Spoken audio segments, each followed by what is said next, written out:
Mob ভায়োলেন্সে আক্রান্ত বাংলাদেশ, তাই mob থেকে দেশ ও মানুষকে বাঁচাতে প্রতিবাদের পাশাপাশি প্রতিরোধ গড়ে তোলার জন্য নাগরিক সমাজ, মানবাধিকার কর্মী, সাংবাদিক সমাজ ও রাজনীতিবিদদের সাথে নিয়ে যৌথ প্রতিবাদ সভা করেছে সম্পাদক পরিষদ। সোমবার রাজধানীর একটি হোটেলে মব ভায়োলেন্সের বিরুদ্ধে প্রতিবাদ সভার আয়োজন করে সম্পাদক পরিষদ। সেখানে উঠে আসে সরকারের ব্যর্থতার কথা। পত্রিকা অফিসের মধ্যে আগুন লাগিয়ে দিয়ে এবং দমকল বাহিনী আসবার সুযোগ বন্ধ করে দেওয়ার মধ্য দিয়ে খুব পরিষ্কারভাবে এই গোষ্ঠীটির লক্ষ্য প্রস্ফুটিত হয়েছে। প্রথম আলো ও ডেইলি স্টারে আগুনের ঘটনায় হামলাকারীদের কেন গ্রেপ্তার করা হচ্ছে না, এ নিয়ে ক্ষোভ প্রকাশ করেছেন সাংবাদিক নেতারা। আমার কাছে প্রশ্ন, যেটা রাষ্ট্রের কাছে, এই ঘটনা ঘটার পরেও তাদের বিরুদ্ধে কোনো ব্যবস্থা নেওয়া হলো না কেন? তো রাষ্ট্রের কাজটা কি?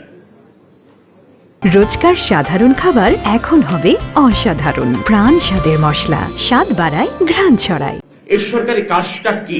ওসমান হাদির হত্যা, গণমাধ্যমে আগুন, লক্ষ্মীপুরে আগুনে পুড়িয়ে শিশু হত্যা ও ময়মনসিংহে ধর্মীয় উস্কানিতে গাছে ঝুলিয়ে হত্যার ঘটনাকে একই সূত্রে বাধা বলছেন রাজনীতিকরা। তারা বলছে মব সন্ত্রাসের পেছনে সরকারের একটি অংশ কাজ করছে, আর তাদের শক্তি যোগান দিচ্ছে একটি রাজনৈতিক দল। আজকে ডেইলি স্টার নয়, প্রথম আলো নয়, আজকে গণতন্ত্রের উপর আঘাত এসেছে।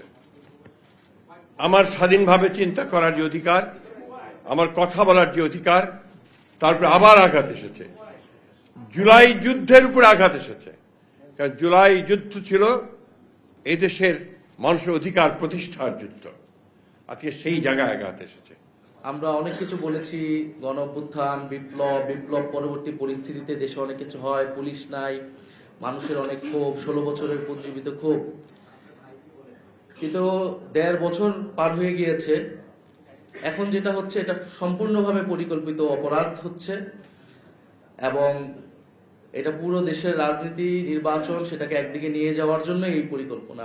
খুব দ্রুতই আরেকটা ফ্যাসিস্টবাদী শক্তি এমার্জ করতে চাইছে, এবং যে কোনো ফ্যাসিবাদের লক্ষণ হচ্ছে যে সে আগে প্রথমত এই যে মব ভায়োলেন্সের কথা বলছি, সে একটা গোষ্ঠী তৈরি করে, তার মূল ফেসটা সামনে আসে না, তার নিজের কতগুলো গোষ্ঠী তৈরি করে, মনে হয় যেন জনতা একটা জিনিসকে প্রতিষ্ঠা করতে চাইছে। মব সন্ত্রাসের বিরুদ্ধে প্রতিবাদ জানান পেশাজীবী সমাজের প্রতিনিধিরাও। ব্যবসায়ী সমাজের প্রশ্ন, সরকার কি বিদেশি বিনিয়োগ বন্ধে কাজ করছে? প্রতিবাদ সভা শেষে কারণ বাজার মোড়ে মানববন্ধন করেছে সম্পাদক পরিষদ।